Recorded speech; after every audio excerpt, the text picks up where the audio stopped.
За ажигаас их хоногийн өмнө бүр амар кино олоод үзчихлээ. Бүр бүдүүмэс гэдэг нэг кино байдаг штэ.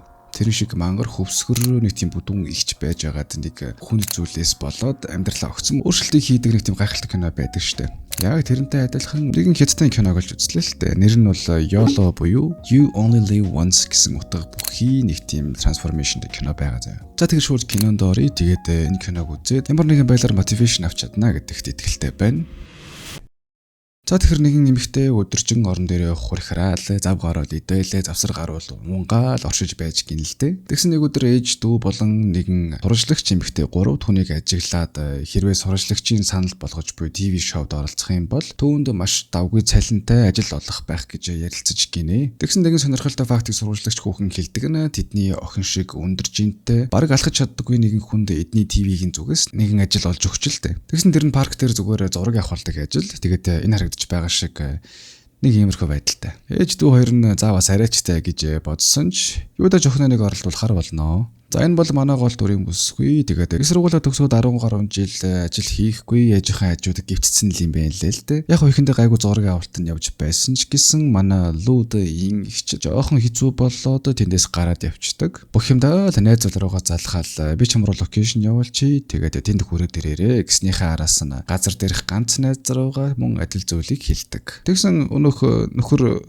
найз хоёрын зүгээр ардуур нь явуулдаж иддэг хоёр балаа хохой хүүрээсэн бол яах вэ? За тэгэл хоёр хүлдүү найз нь жирээл мань ихч чигсэн болсон бүх явдлаа яриа. Бүх юмдангаа пи витроосон шигээ сууж байгаад хальт босоод 0 орохоор явхад нь өнөө хоёр чинь за ерөөсөө өнөөдөр л хэлье гээл шийдэж гинэ. За тэгэл манай лүү ихч жирээл суусан чинь найз залуу нэг зүйлийн талаар ярих хэрэгтэй байна гээл. Чамтай ерөөсөө бүтэж байгаа юм алга хинэ тэрэ мэрэ гэхээр манай ихч үгийн нэг тийм тайван амгалах хүн юм болохоор их л тайван хүлээж авч гинэ. Тэгснээл гин төвцгийг шүүрч аваад харсан чинь яг хажууд нь сууж байгаа өнөх найз нь гэдэг нөхөр нь утсан дээр нь байж илгүүл яхад. Тэгэл тэрийг нь мэдсэн ихчийн сэтгэл санаа ч гэсэн ер нь шалаар нэг цаашаа үсттэй. Тийм ээ. Бос бол явах жахт нь өнөх ширэн нүртэй хүүхэн чинь бүр чи манийхаа хором дээр гэрчээр оролцоорой. Би чамныг талархаж аваа шүү бэб мэй битэргээл. Энэ одоо юу вэ гүйлгч. Игчний хариу өгөхгүй дотроо бол үнэхээр алаад хайчмаар байвч зүгээр л гараад явчихдаг. За тэгэл мэдээж стрессэнд орсон хүмүүс хөвчлэн хоол идэж тайвширдгийн адилаар луу игч маань одын гудмаар янз бүрийн юм бидэнгийн ялхсаар л байдаг. Маргааш нь бололтой дүүн chicken wings авчирцсан игчтэй хоол хийж өгнө нэтэрэг гээл. Яг манай игчийн нэр дээр эмээгийнх нь байр нь байдаг юм байна л та. Тэгсэн дүүн нөхрөөсөө салцсан чинь нөхөр нь ямар ч санхүүгийн тусалцаа үзүүлдэггүй. Тэгэхээр охин нь хувийн сургуульд явах ямар ч мөнгө байхгүй. Харин public schoolд явъя гэхлээр заавал хувийн эзэмшил буюу ор хоронтой байх стайл юм байна л та. Тэгээд ихчээсээ ир шилжүүлэх гэрэн дээр нь гарын үсэг зураад өгөө гэдэг гуйх гэж байгаа нь энэ. Луу ихч чихэндээ дүүгийнхээ охиныхаа төлөө юм бол одоо яалтай билээ гэдэг ч ээж нь олон талын юм ярьж байгаад луу ихчээр дүүгийнхэн талаар хамаг үннийг нь хэлүүлээд тахнэ. Энэ угаасаа танай нөхрийн хүүхэд биш үстэй. Чи ч гэсэн өөр хүнтэй явуулж байгаад нөхөртөө баригдаа салаа үстэй гээл бөөн хэрүүл болоод манай хоёр зодтолтоод. За мэдгүй мөөл юм болно. Тэгснээр манай луу ихч хамаг юм багилж аваад ээжийнхээ гэрийг орхин одохоор болж гинэ. Нэг газар байр түрээслэхээр болсон ч мөнгө өрөхгүй яг ээж руугаа чат бичээд гуйх гэж байсан чинь ээж нь урдаас нь мэдэрсэн юм шиг л. Миний охин энэ удаа ээж нь чамаар маш их бахархаж байгаа шүү. Гэсэн ухааны чат бичээд 2000 юан шилжүүлээд тэгдэг. За юудаач байраа бол түрээсэлчлээ. Одоо харин яаж мөнгөтэй болох вэ гэхлээр мэдээж хэрэг ажил хийх шүү дээ. Нэгэн газар зөөгч хийхэр болоо гэж. Гэхдээ энэ газрын эзэн гээд энэ нөхөр жоохон хүүхэмсэг тийм лайтал гар байна л дээ. За тэгэл эзэн болон цуг ажилдаг ихчтэйгээ гуруулаа өстэй ажлыг умалзуулж өгөндөө. Орой болоход нь эзэн хідэн нөхдүүдтэй ууж байгаад машинаас нь тамхи аваад ирээч хөө гэд манай лүүдэн ихчийг явуулахад нь мань хүнж машинд нь орж суугаад хайж байхад нь хажуу хаалхынх нь нэг залуу гарч ирснээ гадаа бүр нүдэн дээр шээгээд унд юм да. Тэгсэн явахт манай ихч ихэндээ сандраал нуугдаг батар болохдоо нэг сигналдаал нэг гэрлийг нь тохиолстой савааж өгнө. Өнөөхөн жараа хийж шээж дуусаад манай их төр очиод хөөхөн уурлаж аваад явахдаа боксынхаа бэлийг орхиод яваад өгчдөг. Яг нь боксинг клубын багш тэгээд нойл нь бүглэрсэн болохоор яалтчгүй гадаагаар шээж байгаад ингээд таарч байгаа байхгүй юу. Маргааш нэгч бэлийг нь тэрвсээр аваачаад өгөхөд нь боксын багш болон үүдний ресепшн хоёр их чигийг клубод эсвэлэх гээд ятгаж байгаад WeChat дээр нэмүүлээд авчдаг. Яг нь бидний боксын газрынхан захирал нь тренерүүдийг хідэн хүн дагуулж ирж клубд нь эсвэлснээр нь одоо тэгж цалинжуулж үнэлдэг юм байна л да. Тэгсэн манай ах 30 нэг ч хүн байхгүй хийдимээ цалин аваал гээл баахан зэмлүүлээстэй чаваас. За тэгэл ах хүн мэдээж клубдээ исүүлчих гээл луугч руу чат бичээл мар уулзаад парк орох уу хоёлаа эдэргээл. Тэрийг нь мэдсэн луугчтай ажилдаг их чинь наадуул чинь худ шүү. Чам цаан мэж үжгэлж байгаа л клубдээ исүүлэх зорилготой нохтууд байд юм шүү. Болгоомжтой л байгаараа эдэргээл. Орон манайх хуу маргааш болох арга хэмжээнд дээр ягаан өнгийн мэрчлүүлсэн байхаар нь өөр өнгө байхгүй юм. Би одоо ийм ягаан юм өмсмөргүй штэ. Эдэргээл хилцэн чинь захирал нь буурлал бараг л хөөгдөнгө алднаа хөрхий. Заар маргааш болж луугчийн нүдэнд нь бараг ханхүү. Ирснэ хөлтүүч нь юу ч дуурахгүй толгоогоороо төхөж мөхөд явъя л гэдэг байгаа л та.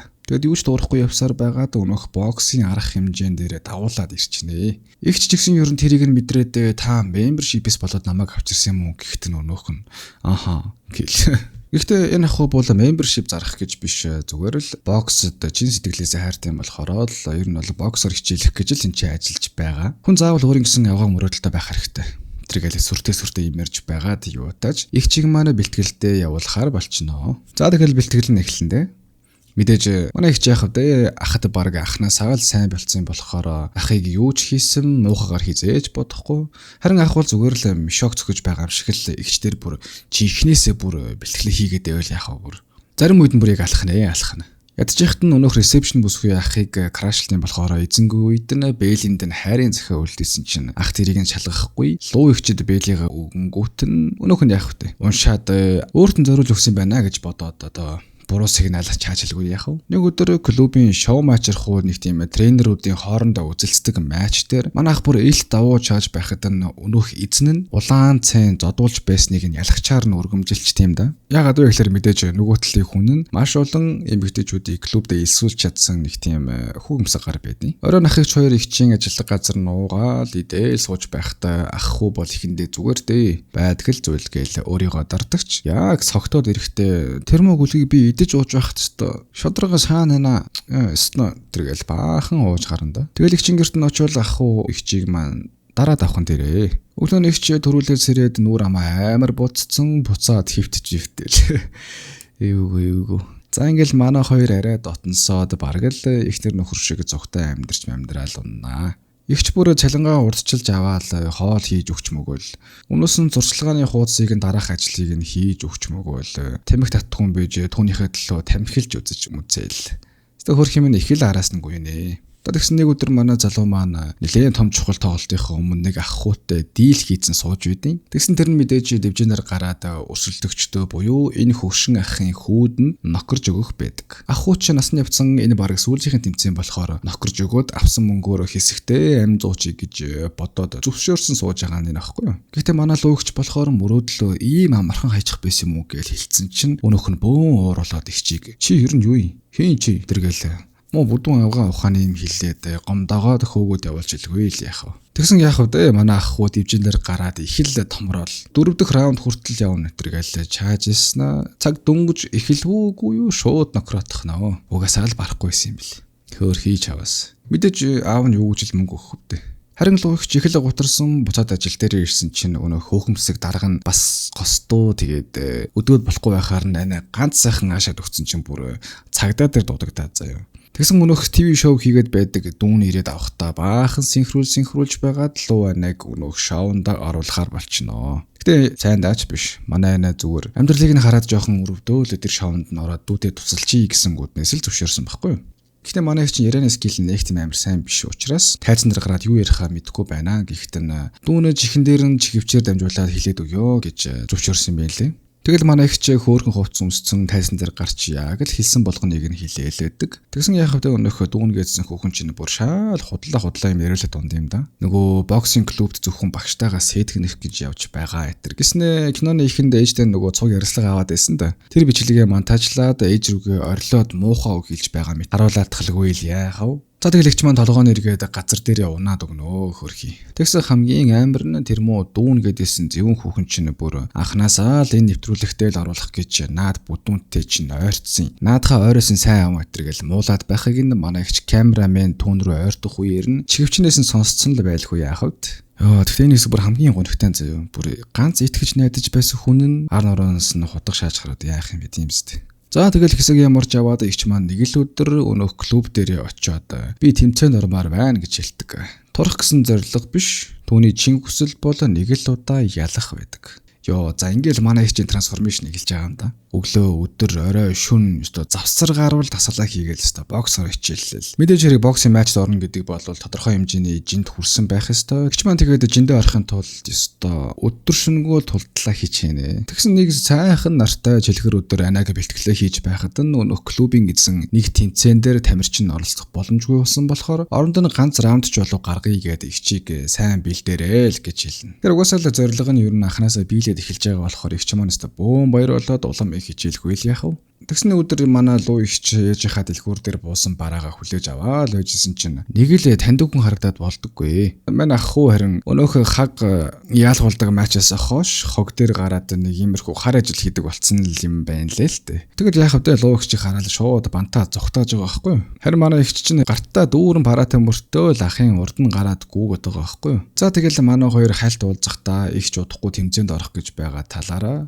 харин ах хүү мөрөдлөө орхисон талаараа хальт ярилцаад авна. Ах хууч буцаад ажилдаан орч эгч маань ч өстө өдөр шөнөгүй бэлтгэлээ өөрчлүүлэн хийсээр л цаг хугацаа өнгөрнө. Тун өдөлгүй тэмцээн маань эхлэхээр болж эгч маань коридороор сүртэй алхасаар гарч ирдэг. Гэхдээ энэ бие хаагийг харалтаа энэ баримл. Гэхдээ нэг факт хэлэхэд энэ жүжигчин маань энэ кинонд дүр бүтээхийн тулд 1 жилийн хугацаанд жингээ бүр яг жихнээсээ хассан байдаг шүү. Би жихэндээ яаж ингэж өмчлөлтэй бүдүүн болгож одоо ингэ будун мудаг ашигласан байна гэж бодсон чинь яг л жихнээс яг л ийм бүдүүн хүн байсан. Одоо тэгэл фитнес бокс гэвэд бүх юмар хичээллээд яг жихнээсээ ийм үр дүнд хүрсэн юм бэ лээ. Галгаал амар гост. Мэдээж хэрэг энэ бүх хугацааны дараа игч маань хайцсан дээр гарч байгаа болохоор өөрөө маш их бахархан явсаар дэвжэн дээрээ гарч ирнэ. Тэгсэн коуч нь яах вэ? Тэгээд чи хүн оролж гарч байгаа болохоор ер нь нэг л раунд хэсгэд ер нь болно доо. Хэцүү байх юм бол хэлээрээ бид нар шууд алчуур шийдэх болно гэдэргээл байнга л хэлээд байдаг. Гэхдээ игчд маань бол анханасаа бууж өгөх хүсэл ерөөсөө байдаггүй.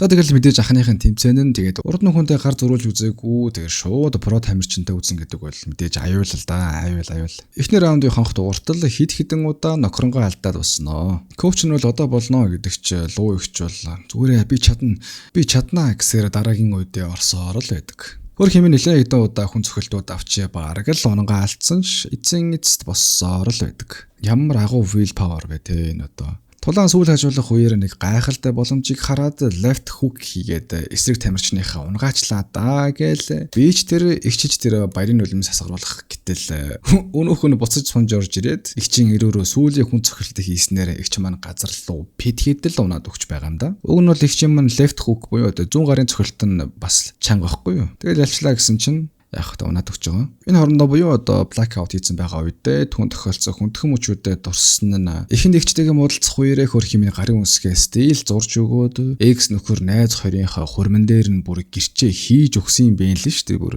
Тэгээд тэр бүхний араас нь амиа хорлох гэж үсэрсэн ч хөнгөн унаж таарсан уу яасан уу өглөөнд буцаал тухайн газартаа сэрцэн байлгүй яах вэ? Мэдээж тэр бүхний дараа түүнтэй өдий хүртэл үргэлж цуг байж ирсэн зүйл нь бол мэдээж бокс гэдэг спорт маань байгаа. Тэгээд игч маань эргэж босоод тулаанаа өргөжлүүлэх гэсэн хэдий ч аль хэдийн оройтож тоглолтод дууссан байдаг. Хэдий игч маань ялагдсан ч гэсэн тэнд байсан хүмүүр игчд алах таршиж түүнийг ялсан мэтэл хүлээж авцгаах ба коуч нь хүртэл энэ бол миний амьдралдаа үзэх хамгийн гайхалтай тулаан байлаа гэж түүнийг магтнаа. Гараад явах замд нь ах хүү түүнийг мөн л сайн байлаа гэд цуг хоот идэхүү гэдэг чи игч ер нь бол дахиж баг уулзмаргүй байгаа бололтой аниад яваад өгдөг. Гэтэ зүгээр ч нэг явахгүй бүр гүүгээд бэлтгэлээ хийж мэдсэн. Өөртөө бүр амьдрал нь болчих. Тэгэд ер нь бол игчийн ганц удаа ялах гэсэн зорилго нь бол аль хэдийн бол биелсэн байдаг. Яагаад вэ гэхлээр түүний зорилго бол мэдээж хүнийг нокаут болгож ялах биш. Өөрийгөө ялах байсан болж таарж байгаа байхгүй юу. За тэгэд энэ бүхний эцэст манай игч маань өөрийгөө ялан дийлж амьдралаа нэг ч удаа ч гэсэн болов амжилтыг үзүүлснээр кино маань дуусч байгаа юм да.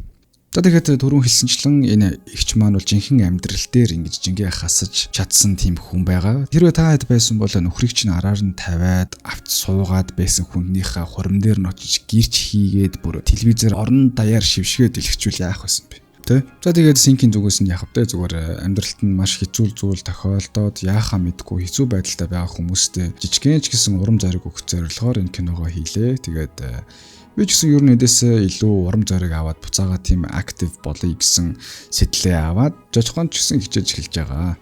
За тэгэл ямар ч хэцүү зүйл тохиолдож байсан бай. Манайхан луу их чиг хүчтэй байж золонгийн урдаа сүвдэж биш инээгээд бүр басаж туулаарай манайхаа. Амжилт. Бай.